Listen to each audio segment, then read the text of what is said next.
Hi friends, ఈరోజు మనం Karnataka special recipe నీరు దోశని ఎలా చేసుకోవాలో నేర్చుకుందాం. ముందుగా ఒక బౌల్ తీసుకొని 1 కప్పు బియ్యం పిండిని తీసుకోవాలి.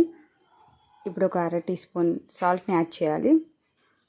ఏ కప్పుతో అయితే బియ్యం పిండి కొలిచామో అదే కప్పుతో 1.5 కప్పుల నీటిని తీసుకోవాలి. ఇప్పుడు బాగా ఉండలు లేకుండా ఈ మిశ్రమాన్ని మిక్స్ చేయాలి.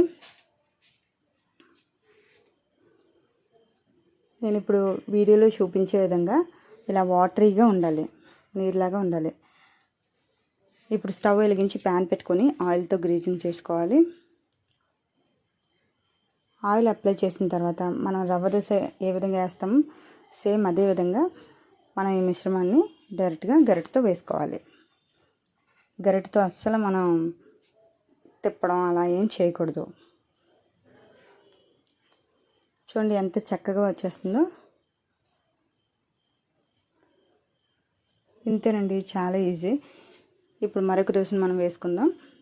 ఈ నీరు దోశ రెసిపీని సుక్కి చికెన్తో తింటే చాలా టేస్టీగా ఉంటుందండి.